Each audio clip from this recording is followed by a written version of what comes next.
Adedimeji ló sọ̀rọ̀ tán ọmọ àgùrà léèlú. Ẹ tún fẹ́ bá mi pàtẹ́wọ́ yẹn lẹ́ẹ̀kan sí ẹ bá mi pákó ilẹ̀ dáadáa.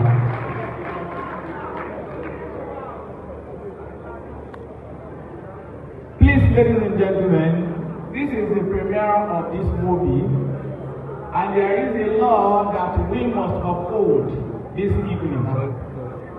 One of such laws is that tí a bá ti bẹ̀rẹ̀ movie yìí, ẹ gbọ́dọ̀ fi anything record, including your phones.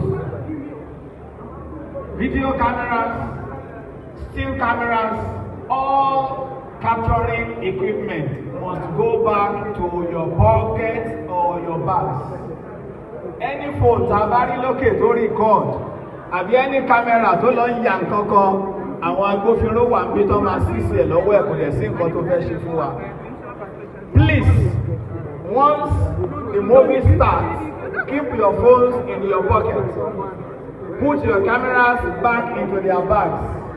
There mustn't be any shots. There mustn't be any recording. Thank you very much for strict adherence to that instruction. Ẹ jẹ́ kí gbogbo wa padà lọ jókòó. Màmá wa tí wọ́n ṣojú gómìnà wa wọ́n fẹ́ bá wa sọ̀rọ̀ báyìí. Please, everybody is expected to get his or her own seat and make himself or herself comfortable. Àwọn tó bá wọlé ẹ̀yẹ kan máa jókòó sọ́wọ́ ẹ̀yìn. Iwájú yìí ó ti kún for now. Àwa tá a wà láàrin ọ̀nà ẹ jẹ́ ká wọlé ká wá fi jókòó sí ní orí síìtì tí ó wà lẹ́yìn. Distinguished ladies and gentlemen, it is now time to hear from the representative of the governor of Ogun State. This administration, as we've heard from Lateef Adedimeji, has a plan for the development of youth and empowerment for the youthful generation. One of the ways by which that can be done is through the creative industry, theater, music, and every other thing that the youths are engaging in. Build the youth! Build the youth!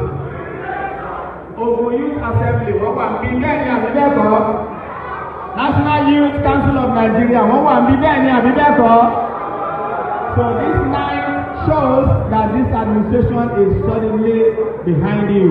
On that note, I invite our mother, the Deputy Governor of Ogun State, Her Excellency, Engineer Noimo Salako Oyedele, Excellency, to please come forward, deliver the remarks of His Excellency, and we'll start watching the movie.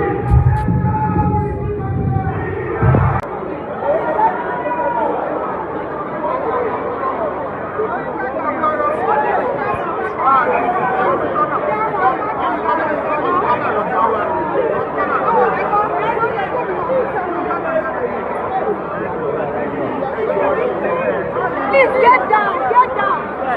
Please get down.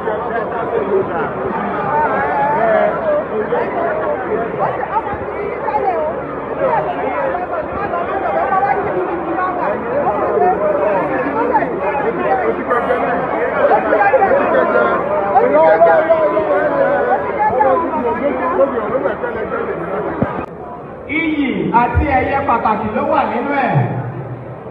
Ìpínlẹ̀ Ògùn yìí, ìlú Ẹ̀gbá àti ìlú Ìjẹ̀bú òun ló parapọ̀ tó wá di ìpínlẹ̀ Ògùn pẹ̀lú Yewa àti Rẹ́mọ. In the history of human development, ìlú Ẹ̀gbá. Kò sí bẹ́ẹ̀ fún mu kàdó náà fi dá, ká ṣe kìíní yẹn ká ìlọ náà fi là. Kúrò kúrò nínú pàtí kájọ ọmọ gbádùn, ọmọdé ayé yìí, ọmọdé ayé.